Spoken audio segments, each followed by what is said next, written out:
एक गरीब परिवार में जन्मी, मैंने 10 साल तक लगन से मार्शल आर्ट का अभ्यास किया। हाई स्कूल की 5वीं कक्षा से लेकर पहली कक्षा तक प्रगति की। ये सब एक शीर्ष विश्वविद्यालय में प्रवेश पाने और कॉलेज प्रवेश परीक्षा में सफलता प्राप्त करने की आशा में किया। लेकिन अब मैं प्रधानाचार्य ने सभी को मंच पर प्रस्तुति देने का आदेश दिया। छोटी बहन को भी बिस्तर गर्म करने वाली बनने के लिए कहा गया, सिर्फ इसलिए कि वह आदमी दानव लोक का युवराज था। लेकिन प्रधानाचार्य ने यह उम्मीद नहीं की थी कि जल्द ही आपको यह फैसला लेने पर पछतावा होगा। उसी क्षण प्रधानाचार्य ने अपना हाथ मेज पर पटका। उन्होंने कुछ सेकंड तक मेरी ओर देखा, फिर खिड़की से बाहर देखने लगे। क्या 1000 साल पहले आध्यात्मिक ऊर्जा पुनर्जीवित हुई और सभी जातियों ने आक्रमण किया। मानवता को बार बार पराजय का सामना करना पड़ा, लेकिन दानव जाति ने ही मानवता की रक्षा की, जिससे हम सभी जातियों की विशाल आध्यात्मिक शक्ति के दायरे में बने रहे। सांस फूलना जारी रहा और उस दिन से हमारी मानव जाति को जीवित रहने के लिए एक राक्षस का सहारा लेना पड़ा। प्रधानाचार्य का लहजा गंभीर हो गया। कॉलेज प्रवेश परीक्षा नजदीक थी और 19 राक्षस असाधारण प्रतिभा के बल पर नई पीढ़ी के छात्र विभिन्न हाई स्कूलों में अत्यधिक मांग वाले छात्र बन गए हैं। यहाँ तक कि वे बाघ शिकारी भी, जिनका आपसे विवाद है, नई पीढ़ी के राक्षसों में शीर्ष स्तर के सदस्यों में शामिल हैं। आपके तेजतर्रार अतीत ने मुझे और भी सतर्क कर दिया है। मैं आपको आपकी भलाई के लिए रोक रहा हूँ, मैंने अपनी बहन की ओर देखते हुए कहा, जिसकी आंखें लाल हो गई थीं। प्रिंसिपल साहब, मैं भी। आप में 5 प्रमुख मार्शल आर्ट अकादमियों में से किसी एक में प्रवेश पाने की क्षमता है। 16 वर्ष की आयु में ही आप एक कुशल साधक बन चुके थे, इसलिए आपके पास निश्चित रूप से मौका था। लेकिन टाइगर हंटर पहले ही अस्थि शोधन के स्तर तक पहुंच चुका है और अन्य नए दानव वंश के सदस्य, युवा पीढ़ी परोक्ष रूप से उसके इर्द गिर्द घूमती है। अगर टाइगर हंटिंग नानवू से चला जाए तो स्कूल के लिए यह बहुत बड़ा नुकसान होगा। मैं चुप हो गया। 5 इरादे। पहली चुनौती को नाजुक शरीर कहा जाता है। नाजुक शरीर के 3 छोटे क्षेत्र हैं: त्वचा प्रशिक्षण, अस्थि प्रशिक्षण और अस्थि परिष्करण। कुल्हाड़ी चलाने का प्रशिक्षण प्राप्त एक व्यक्ति वास्तव में नई पीढ़ी के 19 राक्षसों का मुकाबला नहीं कर सकता। उनमें से किसी एक को चुनना कठिन नहीं है। प्रधानाचार्य, उसने आह भरी। काश, उसने सोचा, अगर 5 प्रमुख मार्शल आर्ट अकादमियों में पर्याप्त छात्रों को प्रवेश मिल जाता तो नानवू एक शीर्ष स्तरीय हाई स्कूल बन सकता था और उसे अधिक संसाधन मिल सकते थे। फिर एक हाथ मेरे सामने बढ़ा और धीरे धीरे खुलने लगा, जिससे एक जैड की बोतल दिखाई दी। ये 100 शुद्धिकरण पाउडर था, जो नाजुक स्वास्थ्य वाले लोगों के लिए सबसे उपयुक्त था। जी हुआ कि मैं जानता हूं कि तुम्हारा परिवार गरीब है। ये कठिन है, लेकिन पंचमार्गों का अभ्यास करने के लिए दुर्लभ और बहुमूल्य खजानों की आवश्यकता होती है। 100 शोधन पाउडर की सहायता से आप अस्थि शोधन क्षेत्र में धीरे धीरे प्रवेश कर सकते हैं। आशा है कि आप समग्र स्थिति को प्राथमिकता देंगे। असुविधा के लिए क्षमा चाहता हूं। हम भाई बहन हैं। इससे पहले कि मैं कुछ बोल पाता, दरवाजा जोर से खुला और वह तंबू की ओर चलकर बैठ गया। जिस बच्चे ने मुझे मारा, उसका तंबू का क्या हुआ? बात पक्की हो गई। इसे भूल जाओ। अब क्लास का समय हो गया है, तुम क्लास में क्यों नहीं हो? उसकी शिकारी निगाहें मुझ पर पड़ी और उसके होठों पर धीरे धीरे मुस्कान फैल गई। जी हुआ कि है ना? मैंने सुना है कि तुम एक बेहतरीन ओपेरा गाते हो, बंदूक चलाने में माहिर हो और हाई स्कूल के छात्रों में मार्शल आर्ट के शीर्ष छात्रों में से एक हो। मुझे 7 दिनों के भीतर मंच पर तुम्हारी प्रस्तुति चाहिए। हमारी दानव जाति प्रदर्शन कर रही है। वैसे मुझे इंसानी स्कूलों की आदत नहीं है, इसलिए मैं तुम्हारी बहन को अपने साथ पढ़ने के लिए भेज रही हूँ। क्या तुमने मेरी बात सुनी? तंबू तेजी से आगे बढ़ा और जी हुआई की ओर मुंह कर लिया। कियू ने गहरी आवाज में कहा, जी हुआ कियू, जल्दी वापस जाओ और तैयारी करो। मैंने जो कहा है उसे मत भूलना। आखिरकार फूली की उपहास भरी निगाहों के नीचे मैंने जबरदस्ती अपना दाहिना हाथ एक साथ बांध लिया। बोतल टूट गई और सारा चूरा फर्श पर बिखर गया। फिर अपनी बहन का हाथ पकड़कर मैं दफ्तर से बाहर निकला और स्कूल के गेट की ओर चल पड़ा। लेकिन तभी हमारे पीछे राक्षसों की आवाज गूंजी। नई पीढ़ी बेहिचक हंस पड़ी। क्या हुआ अगर यह इंसानों का स्कूल है? उन्हें हमारी जरूरतों का भी ध्यान रखना होगा। ये बुजुर्गों के लिए शीर्ष मार्शल आर्ट स्कूल, भला क्या बकवास है? ये तो बस पेट की ताकत बढ़ाने का अभ्यास है। मैं इससे टाइगर हंटर के एक उंगली भी उठाए बिना फाड़ सकती हूँ। देखो इससे, ये तो कुत्ते जैसा दिखता है। मैं और मेरी बहन अपने घर के दरवाजे पर लौट आए। अचानक किनकुई चौंक कर रुक गई। भाई, मुझे बहुत खेद है, मैंने तुम्हें इसमें घसीट लिया। कृपया कृपया मुझे दानव लोक भेज दो, बस शर्त यह है कि तुम मुझे 5 महान मार्शल आर्ट अकादमियों में से किसी एक में दाखिला दिला सको। किनकुई जो चाहेगी वही करेगी। मैं यही रहूंगा, धीरे से उसे अपनी बाहों में भर लूंगा। किनकुई, मेरे साथ रहते हुए अगर तुम चाहो तो कोई तुम्हें मजबूर नहीं कर सकता। फिर मेरी बहन ने मुस्कुराते हुए कहा, भाई जाओ अपने मार्शल आर्ट का अभ्यास करो। मैंने लोहे के रैक से 2.2 मीटर लंबा काले हैंडल वाला भाला उठाया, आंगन में स्थिर खड़ा रहा और सोचने लगा, सभी जातियां आक्रमण कर रही हैं। मनुष्य, उनकी कभी गौरवशाली रही तकनीक विशाल सैन्य शक्ति के सामने पूरी तरह अप्रभावी साबित हुई। उस दिन से मानवता ने तकनीक की खोज छोड़ दी और इसके बजाय अन्य जातियों का अनुकरण करते हुए खेती और अन्वेषण पर ध्यान केंद्रित किया। अपनी क्षमता को उजागर करना, शारीरिक शक्ति और मार्शल आर्ट की सीमाओं को पार करना। मेरा भाला हवा में सीटी बजाता हुआ निकलता है, हर वार में दमित क्रोध चरम सीमा तक पहुंचता है। यही मेरा। इतनी ताकतवर नहीं थी वो, अपनी छोटी बहन की भी रक्षा नहीं कर सकी। अथक परिश्रम से उसकी मुट्ठी में बंदूक थी, उसके स्तन अचानक खुल गए, हर कदम लड़खड़ा रहा था, बंदूक उसके साथ हिल रही थी। मुझे अपने पिता के आखिरी शब्द याद आ गए। उसने मुझे 2 वाक्य कहे, पहला, अपनी बहन की रक्षा करो, दूसरा, वुहान विश्वविद्यालय की मार्शल आर्ट्स अकादमी में दाखिला लो। फिर अचानक उसका भाला चला और उसकी नोक से आंगन में सूखे पत्ते बिखर गए। अगर आज सचमुच अगर बाघ हमला करता है तो मेरे जीतने की संभावना बहुत कम है। पिछले जन्म में मैं एक जन्मजात कलाकार के रूप में जाना जाता था। इस जन्म में मैं 1 दशक से अधिक समय से ओपेरा गा रहा हूँ। ओपेरा में 5 भूमिकाएं होती हैं, जिसकी शुरुआत पुरुष मुख्य किरदार चेंग से होती है। मैंने हर तरह के हथियार चलाए हैं, लेकिन मुझे बंदूक सबसे ज्यादा पसंद है। मैंने सालों तक इसका अभ्यास किया है। कौशल के मामले में टाइगर हंटर मेरा मुकाबला नहीं कर सकता, लेकिन टाइगर हंटर ने मार्शल आर्ट में महारत हासिल कर ली है और उसमें दानव जाति जैसी जन्मजात ताकत और शारीरिक क्षमता है। जिस व्यक्ति का शरीर 98% प्राण ऊर्जा और रक्त से ढका हो, जिससे वह लगभग अजेय हो जाता है, वह उस व्यक्ति के समान है जो केवल मार्शल आर्ट का अभ्यास करता है। मेरे शरीर का प्राण ऊर्जा और रक्त केवल 60-70% ही ढका है। कहा जाता है, महान कुलों के वे विलक्षण प्रतिभावान लोग, जिन्होंने पन्ना शरीर क्षेत्र के शिखर को प्राप्त किया, रक्त सहायक रजत मज्जा की साधना करने में सक्षम थे, जिससे उनका रक्त और ऊर्जा अटूट और अविनाशी बनी रही। अंततः इसका कारण यह है कि मैं उतना शक्तिशाली नहीं था। फिर मैं हवा में उछला, दोनों हाथों से बंदूक की नली को कसकर पकड़ा, धीरे से उसे अपनी बाहों से उठाया और फिर जमीन पर जोर से पटक दिया। बूम! बंदूक की नली नीली ईंटों के फर्श में गहराई तक धंस गई, जोरदार उछाल के साथ। बंदूक की नली से निकली झटके की लहर बांह से होते हुए कंधे तक पहुंची, जिससे अंगूठे और तर्जनी के बीच की त्वचा फट गई और कलाई से खून बहने लगा। अचानक रूसी दर्पण में धुंधली रोशनी दिखाई दी। अंधकार में आकाश एक कान फाड़ देने वाली गर्जना से फट पड़ा और ओपेरा फेयरवेल टू फेट की याद दिलाने वाला एक प्राचीन मंच धीरे धीरे सामने आया। एक खाली दोहा चुपचाप मेरे दिल में गूंजता रहा। अचानक उसे एक एहसास हुआ, वह इस रहस्यमय अलगाव के कार्य को समझ गया। जब तक सही माहौल हो, पिछले जन्म की एक क्लासिक कहानी को दोहराया जा सकता है। अगर माहौल उच्च स्तर की अनुकूलता होने पर व्यक्ति थोड़े समय के लिए पात्र की शक्ति का कुछ अंश उधार ले सकता है और प्रदर्शन समाप्त होने के बाद प्रदर्शन के आधार पर एक रहस्यमय पुरस्कार प्राप्त किया जा सकता है। मेरा अंतर्मन अत्यंत प्रसन्न होकर बिना किसी संकोच के उसने अपना हाथ उठाया और स्याही को धुंधला कर दिया, जिससे विदाई के मंच पर बिछे खाली चांदी के पर्दे की एक एक रेखा स्पष्ट हो गई।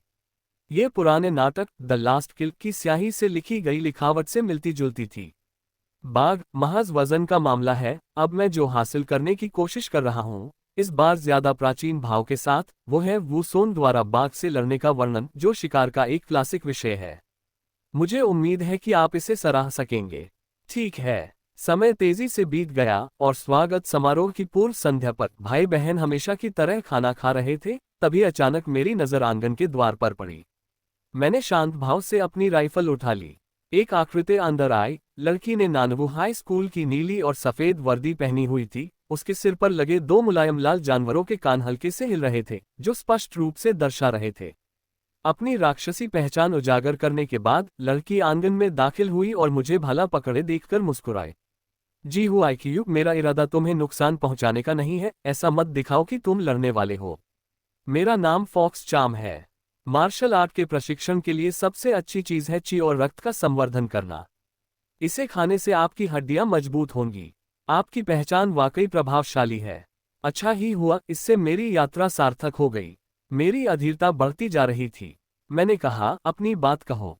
उस चालाक औरत के पीछे एक साधारण सी दिखने वाली लड़की खड़ी थी, जो तुरंत भड़क उठी और बोली, जी हुआ क्यों, तुम नीच।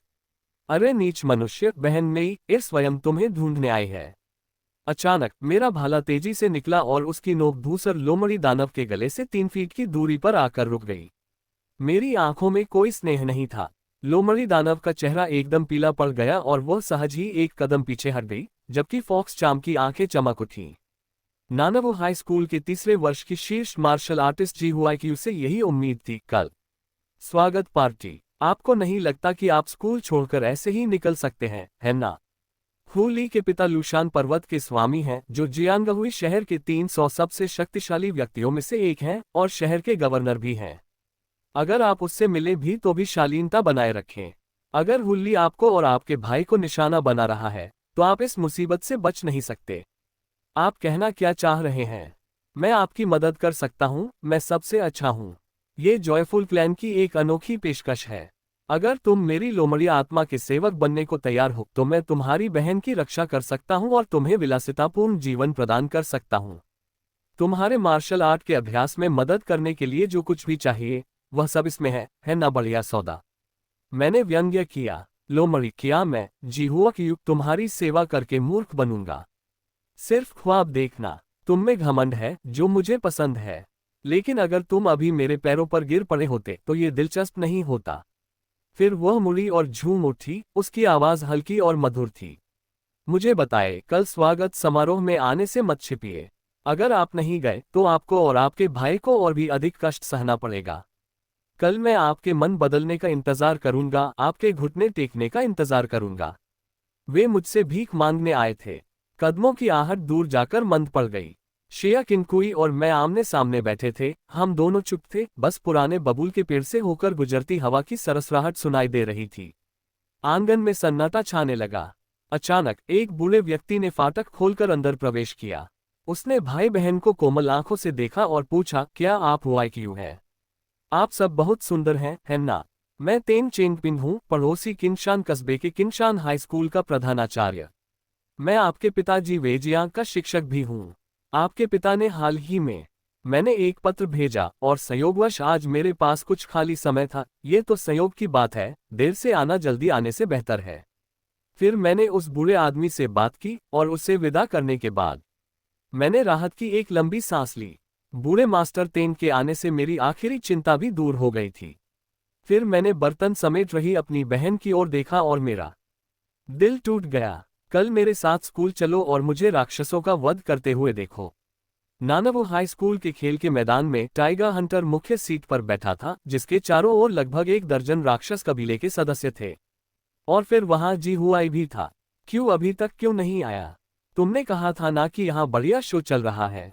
हाँ हाँ हाँ, क्या वो बच्चा तुम्हारे डर से नहीं आया? टाइगर हंटर ने ताना मारा। अरे यार, यह उसके हाथ में नहीं है। अगर जी हुआईक्यू नहीं आता है तो मैं तुम्हें उसके दरवाजे तक ले जाऊंगी। पैंग हू ली खड़ी हो गई। मैं तुम्हारे लिए मुश्किलें खड़ी कर दूंगी। आप बस अपनी इज्जत बचाने की कोशिश कर रहे हैं, है ना? जी हुआईक्यू ने मेरे साथ इतना बुरा बर्ताव किया है कि मुझे उसके घर जाकर उससे इस बारे में पूछना पड़ेगा। अगर आपने मुझे रोका तो मेरे दोस्त और मैं बहुत नाराज हो जाएंगे। उत्तेजना। तभी मैंने एक हाथ से जिया किंगसुई का हाथ पकड़ा और दूसरे हाथ में 2.2 मीटर लंबा काला भाला थाम लिया। मेरे कदम स्थिर हो गए, धीरे धीरे शांत होने लगे। खेल के मैदान में कदमों की आहट धीरे धीरे गूंज रही थी, मानो कोई घना लंबा जाम लग गया हो। छात्र सदमे और चिंता से देख रहे थे जब वही जानी पहचानी आवाज सुनाई दी, हुआईक्यू, तुम्हें यहाँ नहीं आना चाहिए था, हे चालाक। मैं अपनी उंगलियों से अपने बालों को घुमाते हुए उस आकर्षक युवक को देख रही थी। दिलचस्प। मैं मंच की ओर बढ़ी और हर कदम के साथ मेरे व्यक्तित्व में एक नाटकीय परिवर्तन आया। ये बदलाव सूक्ष्म था, तनाव की एक लहर बाहर की ओर फैल गई और उसके मन में लियुआन मंच की छवि धीरे धीरे स्पष्ट होती गई और वास्तविक मंच के साथ विलीन हो गई। सबसे पहले मैंने अपने लंबे काले हैंडल वाले भाले को अस्थायी रूप से एक चौकी के रूप में अलग रख दिया और अपने बगल में लोहे से चिपका हुआ एक शराब का घड़ा रख दिया। मैं आगे बढ़ा, घड़ा उठाया, अपना सिर पीछे झुकाया और उसे पी गया। कुछ क्षण बाद अचानक उसने शराब का घड़ा बगल में रखा और वह जमीन पर जोर से गिर पड़ा। अगले ही पल एक बुलंद आवाज पूरे कमरे में गूंज उठी, मैं वू सोन अपने परिवार को ढूंढने के लिए घर लौट रहा हूँ, जिन्यांग से होकर गुजर रहा हूँ। जिस पहाड़ी पर उत्तम शराब परोसी जाती है वहां एक सोने की हंस और एक बाघ है जो अनगिनत व्यापारियों को आकर्षित करते हैं। हे भगवान, मुझे इस दुष्ट स्थान को देखने के लिए इस पहाड़ी को पार करना ही होगा। पूरे इलाके में सन्नाटा छा गया, बस दबी निगाहों से देखा जा रहा था। टाइगर हंटर को देखकर हर कोई समझ गया था कि टाइगर हंटर एक बाघ राक्षस है। जी हुआईक्यू सचमुच इस नाटक को गा रही थी, कितनी हिम्मत की बात है। जी हुआईक्यू, तुम क्या गा रही हो? अभी यहीं नीचे आओ और उसे लड़ने दो। तुम वू सोन का किरदार निभाओ जो बाघ से लड़ रहा है, और मैं बाघ हूँ। ठीक है, ठीक है, मैं आज यही रहूंगा और फिर देखते हैं तुम इसे कैसे संभालते हो। मुझे मारो। मंच पर मैं एक परछाई की तरह हूँ, नकली शराब पीने के इशारे में हाथ उठाता हूँ, मेरा प्रभाव बढ़ता जाता है, मेरा गायन गूंजता है। स्वर्ग मुझ जैसे नायक एक गद्दार को क्यों सताता है? वीर भी लहरों को नोचने वालों के सामने कुछ नहीं होते। दूर स्थित बादल नगरी तक पहुंचने में असमर्थ, वे स्वयं को केवल वीरांगी के सागर के बीच पाते हैं। मैं वू सोन दुनिया भर में भटक चुका हूँ, यहाँ तक कि मछलियों और झींगों का शिकार भी हो चुका हूँ और सोने नीले लोमड़ियों के आकर्षण में भी फंस चुका हूँ। आज उन्हें एक बार फिर अपनी वीरता का प्रदर्शन करना था। सबने अपनी सांसें थाम ली। जी हुआईक्यू के गायन ने सबको भयभीत कर दिया। हुली ने सिर झुकाकर अपनी उंगलियों को हल्के से थपथपाया, उसके होठों पर मुस्कान थी। आभा तीव्र हो गई, उसकी पुतलियां शार्क की चांदनी की तरह चमक रही थीं। हुली के केंद्र से एक दुर्गंधयुक्त काले भूरे रंग की राक्षसी हवा बाहर की ओर बह निकली, जिससे विश्राम कर रहे छात्र पीछे हट गए, उनके चेहरे मृत्यु के समान पीले पड़ गए। मंच पर मैं एक इंच भी पीछे नहीं हटा, वू सोन की प्रवेश मुद्रा को बनाए रखा। आह, कितनी तेज हवा है! ये बाघ की दहाड़ जैसी लग रही है। जब इस दुष्ट जानवर ने बाहर आकर लोगों को नुकसान पहुंचाने की हिम्मत की है, तो उसे मुझ पर, वू सोन पर दोष लगाने में शर्म आनी चाहिए। सोन वुकिंग हुली आखिरकार खुद को और रोक नहीं पाया। उसका 2 मीटर लंबा शरीर भयंकर राक्षसी हवाओं से घिरा हुआ था और वह लाल रंग की ऊर्ध्वाधर नली लिए मंच की ओर दौड़ा। मैंने अचानक अपनी बंदूक उठाई, काली लंबा भाला क्षैतिज रूप से आगे बढ़ा। यह नाटक में लाठी का भी काम करता था और राक्षस का वध करने वाला भाला भी। क्या वू सोंग उस राक्षस बाघ को हरा सकता था? ये समझना आवश्यक है कि वू सोंग कोई साधारण व्यक्ति नहीं था। पुस्तक में ये बात स्पष्ट रूप से बताई गई है। मानो स्वर्ग से उतरा कोई दानव, सचमुच नश्वर जगत का देवता, महाराज बृहस्पति, संहार का स्वामी, एक धर्मप्रयण और प्रचंड आत्मा, एक विशालकाय बाघ जिसकी क्रूरता स्वर्ग के दुख को भी पार कर जाती है। ये नाटक वास्तविक है, फिर भी उससे भी कहीं अधिक वास्तविक एक प्रदर्शन है। यह एक नाटक था, लेकिन मैं जिस चीज से दूर रहने की कोशिश कर रहा था वह थी दैवीय इरादे की वह हल्की सी झलक। मेरा शरीर डगमगाया, मेरा नशा गायब हो गया और मेरा गायन स्वर्ग तक पहुंच गया। आह, इसने उसे मुड़कर रोने पर मजबूर कर दिया। लोमड़ी की आंखें विचलित हैं, ये लोमड़ी का नुकसान पहुंचाने का इरादा है। संकरे रास्ते पर शत्रु आमने सामने हैं। पांचों बाघों, यदि तुम अपनी अलौकिक शक्तियों का प्रदर्शन करना चाहते हो तो स्वयं को 1000 पाउंड के बराबर बलवान बना लो और मैं तुम्हें निश्चित रूप से पूरी तरह हरा दूंगा। हर जगह लाशें बिखरी पड़ी थीं, सब लाशों से लथपथ थे। दहाड़ते हुए 5 भयंकर योद्धा क्रोध से लाल मुंह खोले चारों पैरों पर जिन हुआईक्यू की ओर दौड़े। हर जगह लाशें पड़ी थीं। मैं देखूंगा कि कौन यहाँ लाशों के साथ पड़ा है। 5 भयंकर योद्धाओं। वह करीब आता गया, लेकिन केवल मुझे दिखाई देने वाले भ्रम में खाली मंच पर एक विशालकाय आकृति खड़ी थी। वह आकृति मुड़ी। वो सोन के लिए वह दिन दिल टूटने वाला था और फिर मेरी मांसपेशियां तेजी से पिघल गईं, जिससे मैं पल भर में वुली से एक सिर लंबा हो गया। अपने भाले के एक ही वार से मैंने भाप के 2 मोटे मोटे सफेद गुबार छोड़े। उसने जोर से पैर पटका और उस गति का इस्तेमाल करते हुए हवा में उछला, भाले के डंडे को दोनों हाथों से कसकर पकड़ा, भाले को अपने सिर के ऊपर उठाया और नीचे से आ रहे हुली पर सीधा वार किया। टकराव के बिंदु से एक दृश्यमान आघात तरंग बाहर की ओर फैल गई, एक चटकने की आवाज के साथ मेरे हाथ में मौजूद भाला तुरंत चकनाचूर हो गया, जिसके बाद एक दर्द भरी चीख सुनाई दी और वूली जमीन पर गिर पड़ा। मैं जमीन पर उतरा और टूटे हुए भाले को लापरवाही से फेंक दिया। राक्षसों की नई पीढ़ी भूख से घुटे हुए गले की तरह पतली और अकड़ी हुई थी, उनका अहंकार और आकर्षण गायब हो चुका था। उसके लाल होंठ हल्के से खुले, उसकी खूबसूरत आंखें धीरे धीरे नम हो गईं, और दानव स्वामी के चेहरे पर प्यास की लाली छा गई। धूल धीरे धीरे छट गई और गड्ढे में बाघ का भयंकर शरीर क्रिस्टल की तरह कठोर बना रहा। लोहे के बाघ की हड्डियां पहले से ही टूटी हुई थीं, और उसके माथे का आधा हिस्सा राक्षसी रक्त से सना हुआ था। उसने दहाड़ मारी, जिससे उसका असली रूप प्रकट हो गया, लेकिन जब उसने मेरी तरफ देखा तो हड्डियों का कीड़ा बुरी तरह कांप उठा। मैं एक कदम पीछे हट गया। नामों में आतंक मचाने वाला ये बाघ राक्षस अब केवल भय से भरा हुआ था। मैंने अपना पैर उठाया और हूली की ओर बढ़ा, उसे अपने विशाल हाथ से पकड़ लिया। चाहे धब्बेदार दानव की हड्डियां कितनी भी छटपटाती और दहाड़ती रहीं, उनके सिर पूरी तरह स्थिर रहे। झांग पांग ने शांत भाव से कहा। मैंने एक हाथ से हूली के सिर पर दबाव डाला और एक हाथ ऊपर उठा, फिर धड़ाम एक जोरदार मुक्का पड़ा, जिसने हूली के सिर को नीचे की ओर पटक दिया। उसका आधा सिर जमीन में धंस गया और वह चीख उठा। धड़ाम धड़ाम, हर मुक्के के साथ उसकी अपनी मुट्ठी चकनाचूर हो रही थी। दानव कुल के अस्थि शोधन दर्पण की रक्तरंजित रक्षा अद्भुत थी। हालांकि इसने ताई सुई देवता की शक्ति उधार ली थी, फिर भी इसका भौतिक शरीर, वह तो केवल एक नश्वर प्राणी था। फिर भी मैंने इस बात को अनसुना कर अपने मुंह के बरसाता रहा। जी हुआ क्यों? क्या तुम पागल हो गए हो?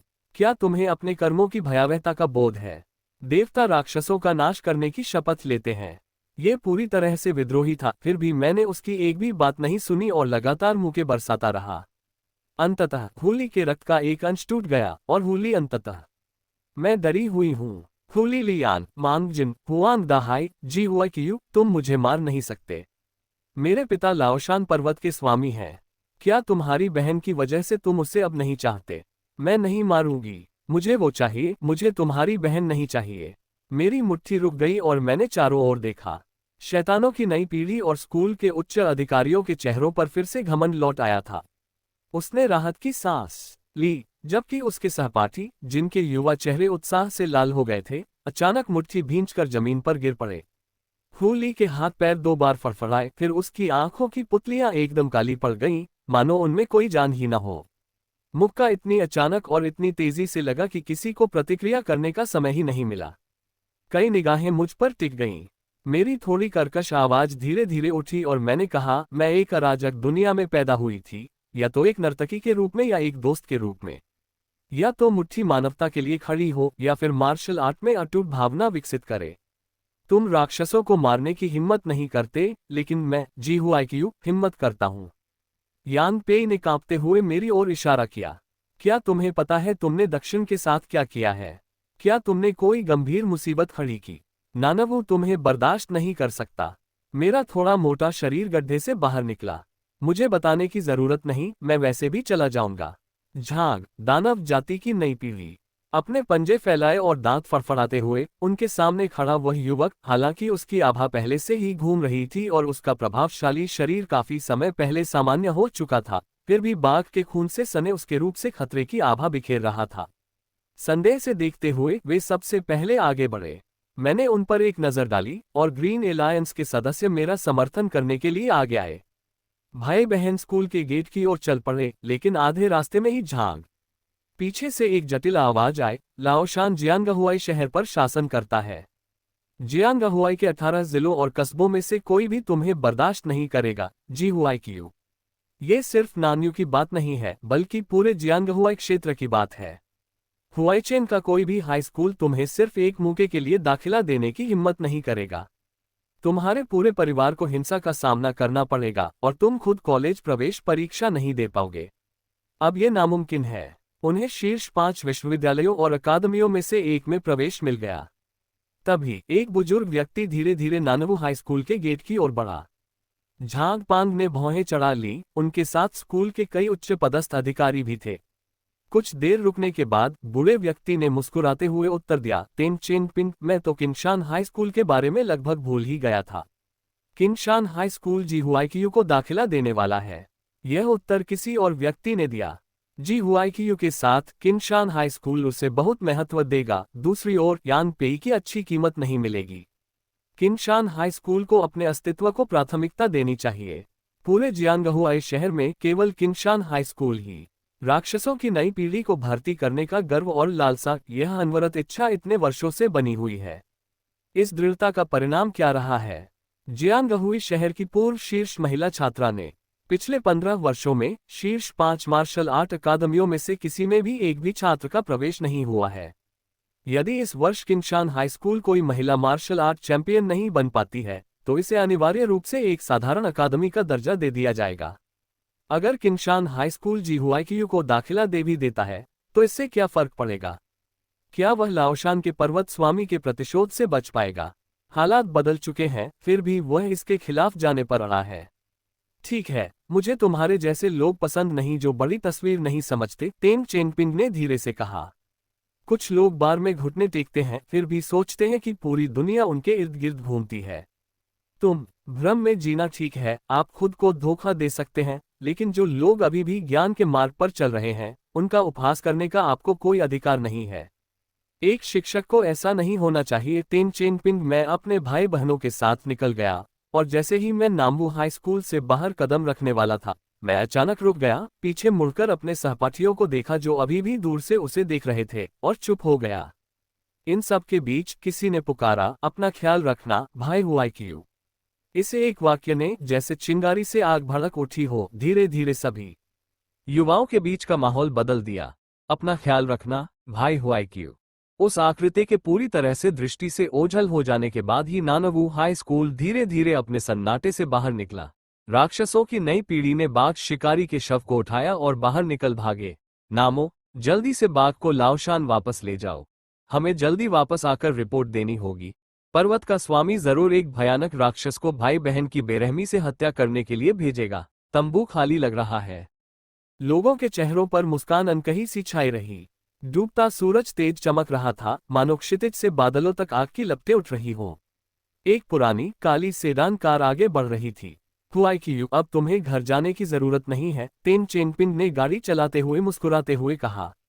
मैंने तुम्हारा सामान वहां पहुंचा दिया है।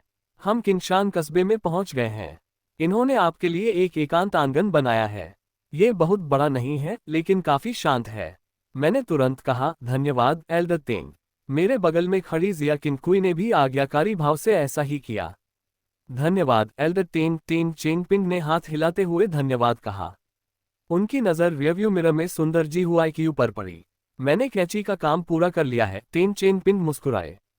दोनों में से किसी बात पर सहमति नहीं बन सकी। वह नानवू स्कूल के गेट के बाहर पहरा दे रहा था, आंशिक रूप से जी हुआईक्यू की सुरक्षा को लेकर चिंता के कारण और आंशिक रूप से मनोरंजन की भावना से। लियानफू जिंग द्वारा लियानगू जिंग दानव जाति का वध कर लेने की घटना ने जी हुआईक्यू की युद्ध क्षमता को पहले ही बहुत आश्चर्यचकित कर दिया था। लेकिन जिस बात ने उन्हें वास्तव में प्रभावित किया, वह थी उस युवक की बारीकी और असाधारण प्रतिभा। हाँ, ईमानदार चरित्र वाले प्रतिभाशाली लोग दुर्लभ होते हैं। मैंने अपनी बहन को अपने हाथों से खून पोंछते हुए देखा और अचानक पूछा, बड़े तेन, आखिर वो लोमड़ी शिकारी कौन है? जिंग तेन चेनपिंग की मुस्कान धीरे धीरे फीकी पड़ गई। जियांगहुआई शहर से 300 मील दूर लाओ पर्वत पर 1000 साल पुराना बाघ दानव रहता था, जो खुद को लाओ पर्वत का स्वामी कहता था। दानव जाति और मानव जाति और दानव जाति के बीच राजनयिक संबंध स्थापित होने के बाद उनके क्षेत्र में स्थित कई शहरों को एक विशेष दानव भाषा से नामित किया गया। दानव जाति ने व्यंग्यात्मक रूप से दावा किया कि यह अन्य जातियों के आक्रमणों को रोकने और मानवता की रक्षा करने के लिए किया गया था।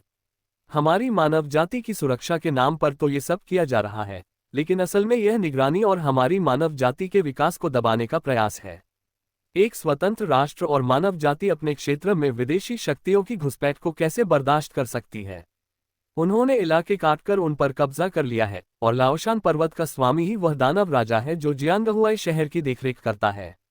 मैंने भौहें चढ़ाई। वो मेयर ने उस दिन जियांगहुआई शहर के स्वामी के बारे में जो कहा था, वह भी।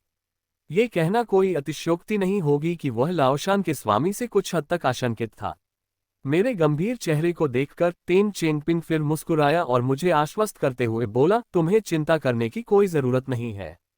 ज्यादा चिंता मत करो। जितना शक्तिशाली होता है उतनी ही ज्यादा पाबंदियां उसे झेलनी पड़ती हैं। वह बाघ राक्षस जो खुद को लाओशान पर्वत का स्वामी कहता है, वह तुम्हारे जैसे किसी कनिष्ठ पर व्यक्तिगत रूप से हमला नहीं करेगा। वैसे उसके लहजे में एक गहरा, अधिक जटिल अर्थ छिपा था। शहर के भीतर की स्थिति पेचीदा और बहुआयामी थी। सभी शक्तिशाली मानव राक्षस को कम नहीं आंकते थे, और वह विशाल राक्षस, विशेष रूप से जियांगहुई शहर का नगर स्वामी, कोई साधारण प्राणी नहीं था। लगभग 10 मिनट और गाड़ी चलाने के बाद हमें दूर से एक बहुत बड़ा स्कूल धुंधला सा दिखाई देने लगा।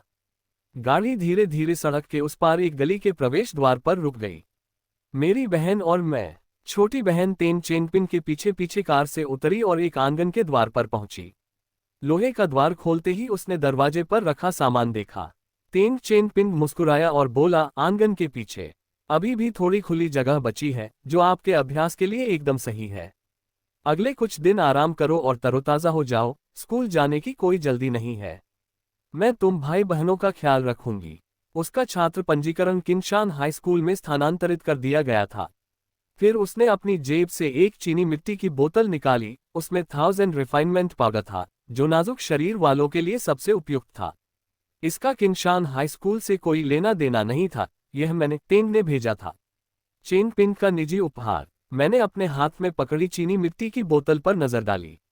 100 परिष्कृत पाउडर पहले से ही भंगुर शरीर दर्पण के लिए एक अच्छी दवा थी, लेकिन 1000 परिष्कृत पाउडर निस्संदेह और भी अधिक मूल्यवान था। तेन चेनपिन को देखते हुए, उसके कपड़ों और उस पुरानी कार को देखकर लगता है कि वह न तो अमीर है और न ही ताकतवर। ठीक है, तुम अभी अभी एक खूनी लड़ाई लड़कर आए हो, मैं अब तुम्हें और परेशान नहीं करूंगा। आराम करने के बाद मुझे याद आया कि मुझे 2 दिन में किनशान हाई स्कूल में रिपोर्ट करना है। तेन चेनपिंग ने मेरे कंधे पर थपथपाया, मुड़ा और आंगन से चला गया। मैंने उसकी आकृति को आंखों से ओझल होते देखा। गली के प्रवेश द्वार पर रास्ता भटक कर भाई बहन ने एक साथ एक दूसरे की ओर देखा। छोटी बहन शिया किंगसुई आंसुओं से कांपती आवाज में मेरी बाहों में गिर पड़ी। मैंने धीरे से उसकी झुकी हुई पीठ थपथपाई। वह धीरे से मुस्कुराया। भाई बहन एक मत थे, किसी ने भी लाओ शानशान के सैन्य क्षेत्र से उत्पन्न खतरे का जिक्र नहीं किया। पिछवाड़ा लगभग 100 वर्ग मीटर का एक विशाल खुला क्षेत्र था। 1 साल की उम्र में ही मैंने मार्शल आर्ट का अभ्यास शुरू कर दिया था और मैं शुरू करने के लिए बेताब था। ओपेरा की आवाज गूंज रही थी और मेरी चेतना मेरी भौहों के बीच रहस्यमय ली युआन में गहराई से डूब गई।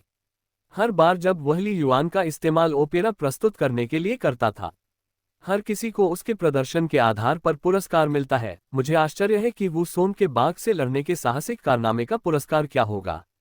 मेरी चेतना मेरे माथे में समा जाती है, एक ऐसी दुनिया में जिसे केवल मैं ही देख सकता हूँ। केंद्र में स्थित लियुआन ओपेरा मंच आज भी एक प्राचीन आकर्षण बिखेरता है। वह चांदी का पर्दा जिसे उसने कभी उठाया था, धीरे धीरे फीका पड़ गया है, जिससे मंच एक बार फिर खाली हो गया है और एक बेर के फूल की पंखुड़ी न जाने कहां से नीचे गिरती है। यह मेरे सामने धीरे धीरे आकर उतरा। इसकी भौहें अचानक बिखर गईं, जिससे अंधेरे की एक भयानक जेड जैसी आभा निकली जिसने मेरी पूरी कविता की दुनिया को हिला दिया। एक गहन और रहस्यमय कविता स्वाभाविक रूप से मन में आई। ताई सुई प्राचीन पोशाक में opera Wu Song fights the tiger के प्रदर्शन का पुरस्कार था, एक नाजुक आक्रमण उन्मुख कौशल जो विशेष तकनीकों के माध्यम से प्राप्त किया जाता था। एक विशिष्ट मुद्रा शरीर के भीतर ची और रक्त के प्रवाह को निर्देशित करती है, एक निश्चित पैटर्न का पालन करते हुए शरीर को संतुलित करती है। मानव मार्शल आर्ट का विकास हजारों वर्षों से होता आ रहा है, प्रत्येक क्षेत्र के साथ। प्रत्येक की अपनी एक तकनीक थी। फिर मन में उस तकनीक को सीखते हुए उसने धीरे धीरे उस मुद्रा को ग्रहण किया और तकनीक के अनुसार अपनी सांसों को समायोजित किया। कुछ ही मिनटों में ऊर्जा का एक तीव्र प्रवाह उत्पन्न हुआ। अभूतपूर्व थकावट मुझ पर हावी हो गई, लेकिन मैंने पलक झपकाने की भी हिम्मत नहीं की। मैं वहीं जम गया। कुछ और मिनट बीत गए, फिर एक अवर्णनीय भयंकर अनुभूति हुई। मेरे भीतर से एक शांत आदिम ऊर्जा निकली, जिसने एक हिंसक व्यापक शक्ति को जन्म दिया जो कविता के सागर में विस्फोट कर गई। मुझे ऐसा लगा जैसे कोई राक्षसी बाघ मुझ पर झपट रहा हो। मेरी आंखें चौड़ी हो गईं। वहां खड़े होकर, एक हाथ में हल्की धमकी और दूसरे हाथ में शांत भाव लिए, एक शक्तिशाली और प्रभावशाली शख्सियत की तरह उन्होंने अपने सामने के शून्य पर जोरदार दबाव डाला।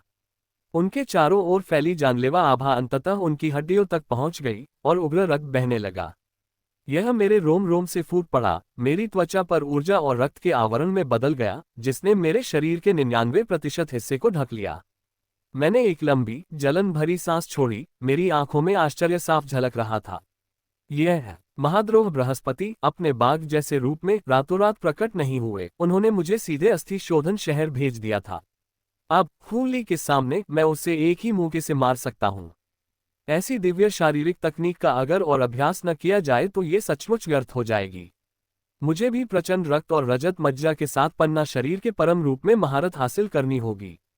अगली सुबह जियांगहुई शहर के नगर प्रमुख, पगड़ी और हल्के वस्त्र पहने एक अधेड़ उम्र का व्यक्ति चुपचाप एक चट्टान पर बैठा था। उसके हाथ में एक बांस का डंडा था, जिसका एक सिरा झील में उस आदमी के पीछे खड़ा लड़का काफी देर तक देखता रहा, फिर आखिरकार खुद को रोक नहीं पाया और बोला, हे भगवान, जैद झील में कोई मछली नहीं है और आपके पास मछली पकड़ने का कांटा भी नहीं है। नहीं, यहाँ तो मछली पकड़ने की कोई डोर भी नहीं है। किसने कहा कि मैं मछली पकड़ रहा हूँ? आध्यात्मिक ऊर्जा के पुनरुत्थान के बाद से दुनिया में कई अद्भुत चीजें उत्पन्न हुई है। एक अदृश्य आध्यात्मिक सत्ता कहाँ निवास करती है? वो जगह आध्यात्मिक ऊर्जा का स्रोत बन गई थी। मैं मछली पकड़ने नहीं, बल्कि आध्यात्मिक प्राणियों को पकड़ने की कोशिश कर रहा था। एक को पकड़ने में कितना समय लगेगा, मुझे नहीं पता था। आखिरकार दोपहर के करीब उस आदमी ने मछली पकड़ना समाप्त कर दिया। ठीक उसी क्षण आकाश में दिन से रात का रंग छा गया और नगर स्वामी का महल घने स्याही जैसे काले बादलों से घिर गया। बादल के भीतर तारों जैसे लाल रंग की दो आंखें धीरे धीरे खुली, जो धुंधली सी दिखाई दे रही थीं। उसके भीतर 100 मीटर लंबी एक राक्षसी आत्मा कुंडली मारकर बैठी हुई मिली। हल्के वस्त्र पहने हुए व्यक्ति ने नगर स्वामी के महल के द्वार की ओर कदम बढ़ाया। स्वामी लियाओशान दूर से मिलने आए हैं, आपकी सारी योजनाएं विफल हो गई हैं। स्वागत है, कृपया मुझे क्षमा करें। अचानक एक बाघ की दहाड़ गूंजी और अगले ही पल आकाश में छाए काले बादल पलट गए और काले प्रकाश की एक लकीर में बदल गए, जो बादलों से नीचे उतरकर नगर स्वामी के महल के सामने जा गिरी। लियाओशान के पर्वत स्वामी मानवीय स्वर में बोलते हुए और दो बाघ राक्षसों से घिरे हुए अजगर जैसी शान और बाघ जैसी चाल से नगर स्वामी के महल में दाखिल हुए। किनलोंग नगर, मुझे आपसे कुछ पूछना है, उस व्यक्ति ने कहा। लॉर्ड लियाओशान से निकलने वाली भयावह आभा के बावजूद उनके चेहरे पर मुस्कान बनी रही और वे उनके पीछे पीछे चलते रहे। नगर प्रमुख के स्वागत कक्ष में लॉर्ड लियाओशान मुख्य आसन पर बैठे थे। किनलोंग नगर, मैं आपके पुत्र एजी हुली की नानवू हाई स्कूल में बेरहमी से हत्या कर दी गई, जो आपके अधिकार क्षेत्र में आता है। आप क्या सुझाव देते हैं कि हम क्या करें? शानजुन के दूसरे पुत्र किनलोंगचेन वेन्यान दुंजू की भी बेरहमी से हत्या कर दी गई। उसका सिर गहरी झुर्रियों से भरा हुआ था।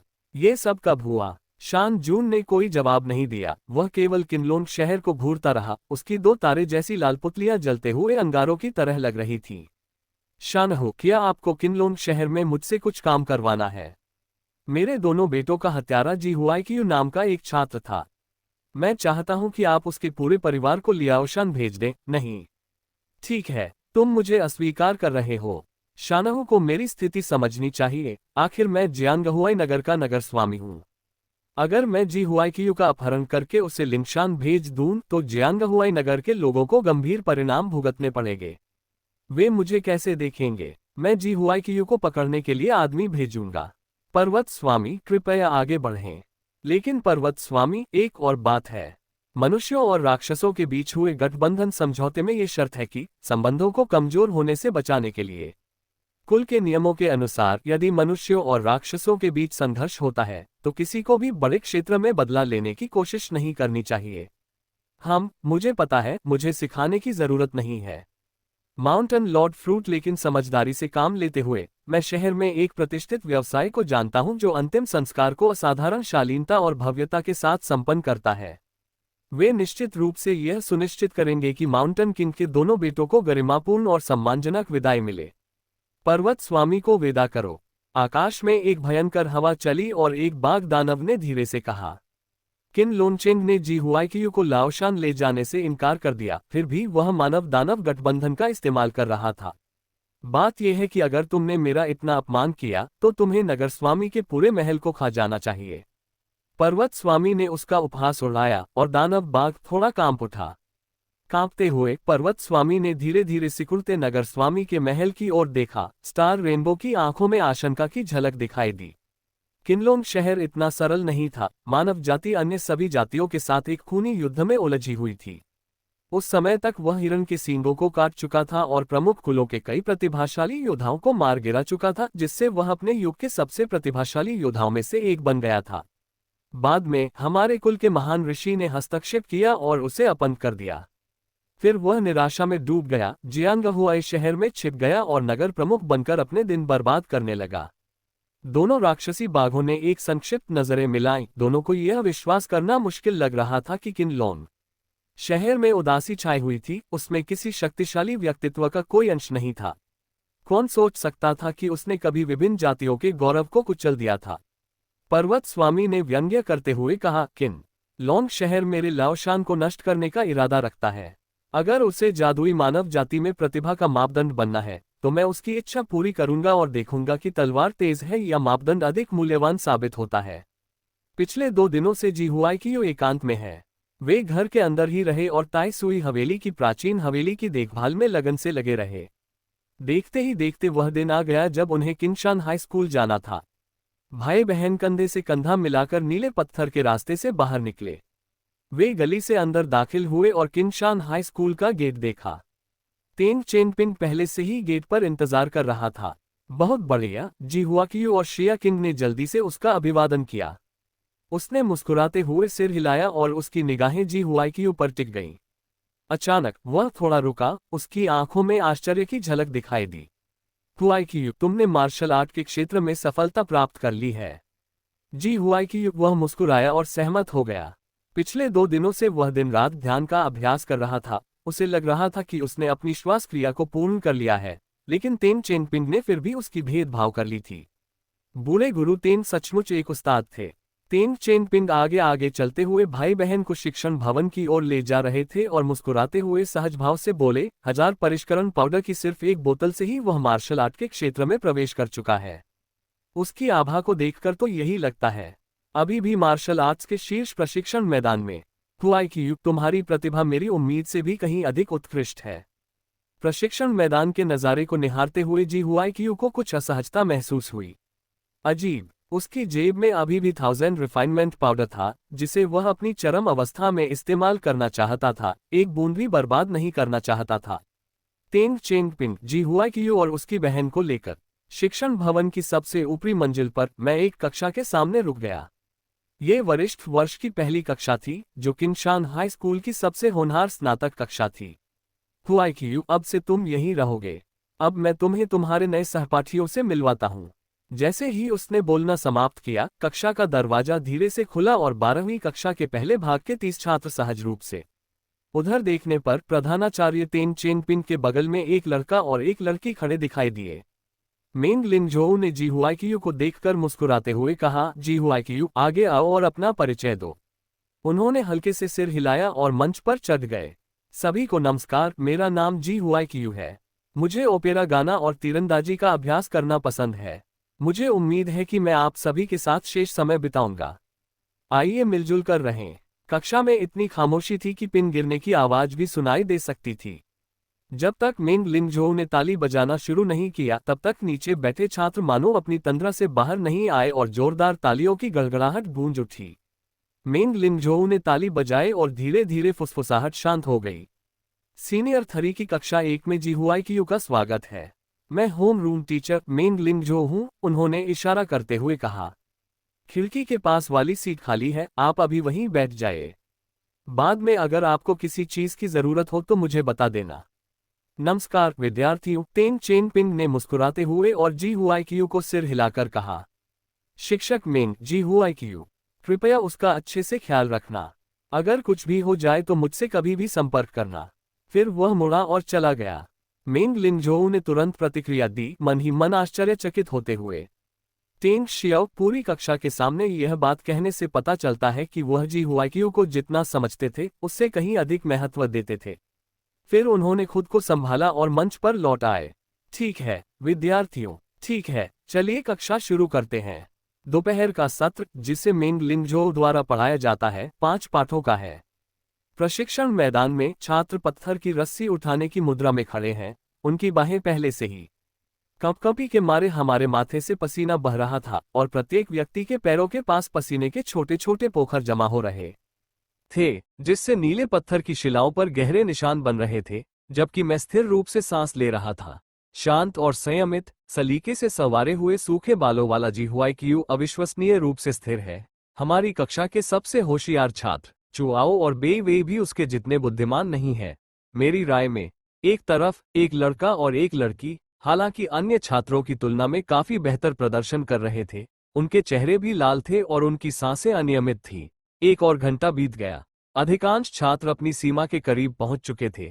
केवल जीहुआईक्यू, बेई वेई और चुआओ ही अपनी मुद्रा बनाए रखने में सक्षम थे, लेकिन उनके पीछे के दोनों छात्र भी खतरनाक तरीके से डगमगा रहे थे।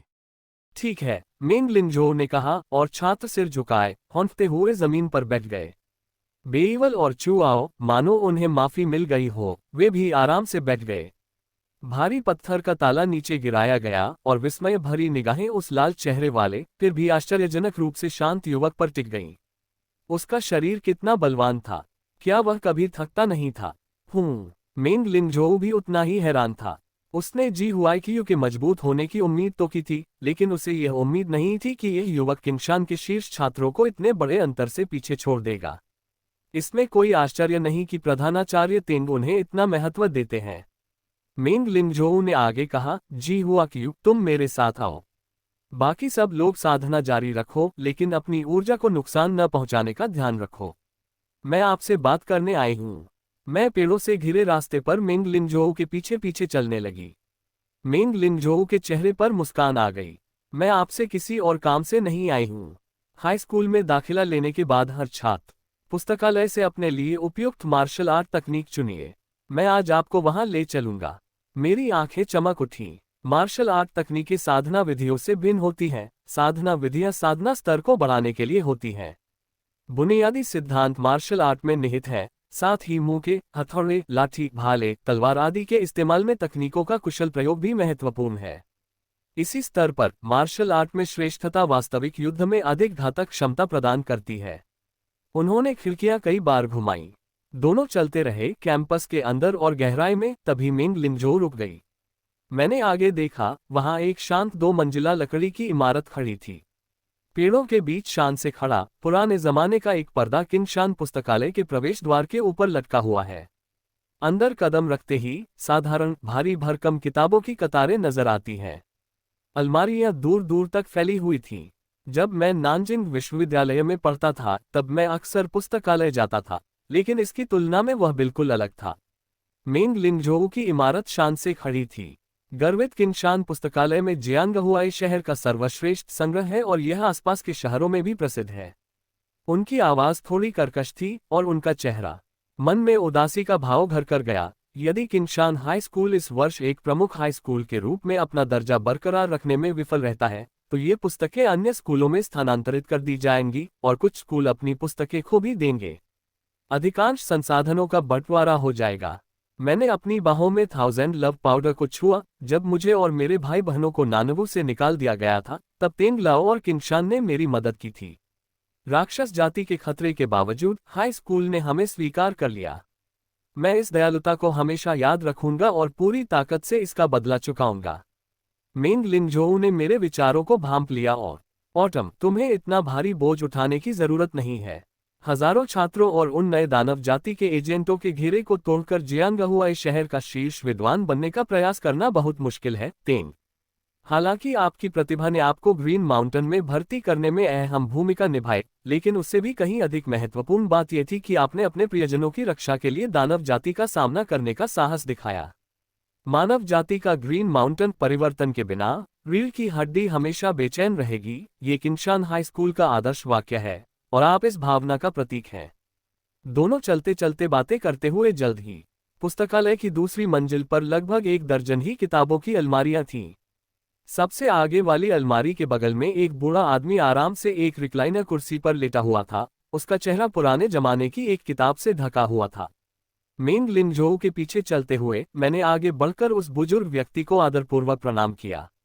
अपने पिछले जीवन में अनेक उपन्यास पढ़ने के कारण मेरे मन में एक विचार आया क्या ये बुजुर्ग व्यक्ति सच में वह एक गुप्त उस्ताद है ना? मेंग लिंगझोउ ने गंभीरता से सोचा। पुस्तकालय की पहली मंजिल पर मानव जाति से संबंधित ऐतिहासिक दस्तावेज थे, जबकि दूसरी मंजिल पर साधना तकनीक और नृत्य कौशल थे, हालांकि उनमें से अधिकांश सीमित थे। क्रिस्पी आयरन टेक्निक हुआईक्यू, आप इनमें से एक चुन सकते हैं। याद रखना, अपनी क्षमता से अधिक काम हाथ में मत लेना, समझे? गुरुजी मेंग, मैं कुर्सी पर बैठे उस बुजुर्ग को एक बार फिर से प्रणाम करता हूँ। फिर मैंने किताबों की पहली पंक्ति में से सावधानीपूर्वक चयन करना शुरू किया। अलमारियों पर रखी अधिकांश नृत्य ग्रंथियां कागज की बनी थीं, कुछ बांस की थीं। प्रत्येक ग्रंथि पर एक लेबल लगा हुआ था। कागज की पर्ची पर एक संक्षिप्त विवरण लिखा था, क्रशिंग कप फिस्ट, एक शक्तिशाली और भयंकर मुक्का, लेकिन कपों को चकनाचूर कर देने वाला, और हॉट शैटिंग पाम, एक ऐसा प्रहार जो हृदय की नस को फाड़ सकता है। जितना मैं पढ़ता गया, मेरी आंखें जितनी तेज होती गईं, उतने ही ये नृत्य कौशल उस भंगुर लोहे के दर्पण में और भी उत्कृष्ट दिखाई देने लगे। विकल्पों को देखकर मैं चकित रह गया, और 1 घंटे से अधिक समय के बाद मेरे हाथों में बांस के 2 स्क्रॉल थे। एक्सेस 8 धधकते भाले, प्रत्येक प्रहार प्रचंड जंगल की आग की तरह, तीव्र गति से 8 चालें, अंतहीन 4 हवाओं की भाला तकनीक, भाले की परछाइयां हवा को चीरती हुई। अजय, एक भाला प्रचंड हवा को चीर सकता है। उसकी निगाहें दोनों ग्रंथों पर बार बार घूम रही थी, उसके चेहरे पर थोड़ी सी झिझक दिखाई दे रही थी। भाले चलाने की ये दोनों तकनीकें गति पर आधारित थीं। 8 अग्नि भाले। भाला तकनीक की 8 शैलियां बेहद क्रूर हैं, एक बार शुरू होने पर वे जंगल की आग की तरह फैल जाती हैं। दूसरी ओर 4 हवाओं वाली भाला तकनीक पूरी तरह से गति पर आधारित है, इसमें दिखावटी चालों का अभाव है और इसका पूरा ध्यान केवल बहुत तेज। उसी क्षण मेंग लिंगझोउ वहां आ गए। मैं उनसे सलाह लेने ही वाला था कि तभी कुर्सी पर बैठे बूढ़े व्यक्ति अचानक उठ बैठे। आपने अभी तक नहीं देखा, और बात यही खत्म नहीं होती, वहां अभी भी नृत्य प्रदर्शन होते हैं। बूढ़े व्यक्ति की निगाहों का पीछा करते हुए दूसरी मंजिल के सबसे एकांत कोने में धूल की पतली परत से ढकी कई पांडुलिपियों से भरी एक किताबों की अलमारी भी थी। धुरी को लापरवाही से उस पर फेंक दिया गया था। मेंग लिंगझोउ ने बूढ़े आदमी की ओर हैरानी से देखा। जी डंडाओ और बाइक्यू, ये सभी प्रतिस्पर्धी नर्तक थे, वे यहाँ कैसे आ सकते हैं? शेल्फ पर कम से कम 10 या 8 छात्रों को एक ही तरह की चीजों से अभ्यास करने में समस्या आ रही थी। उत्सुकतावश मैं पास गया, हाथ बढ़ाकर शेल्फ से बांस की पट्टियों का एक बंडल उठाया और फिर उसे देखा। कुछ पंक्तियां पढ़ने के बाद उनकी भौहें थोड़ी सिकुड़ गईं। ये नृत्य तकनीकें वाकई गंभीर रूप से त्रुटिपूर्ण थीं। हर एक तकनीक जोखिम भरा दृष्टिकोण अपना रही थी, अल्पकालिक लाभ के लिए अपनी क्षमता का दोहन कर रही थी। शक्ति का अचानक विस्फोट किसी की क्षमताओं को अस्थायी रूप से मजबूत कर सकता है, लेकिन इसकी कीमत उसके नृत्य करियर का भविष्य है। इसीलिए इसे इस कोने में धूल फांकने के लिए छोड़ दिया गया है। ठीक उसी समय जैसे ही मैं जाने के लिए मुड़ा, मेरी नज़र अचानक किताबों की अलमारी के सबसे निचले हिस्से पर पड़ी, जहां आखिरी किताब रखी थी। मैंने हाथ बढ़ाकर उसे बाहर निकाला, छूने पर वह बर्फ की तरह ठंडी थी। यह असामान्य रूप से भारी था। यह एक जेड पत्थर का स्क्रॉल था। स्क्रॉल के आरंभ में 4 प्राचीन रोटर खुदे हुए थे।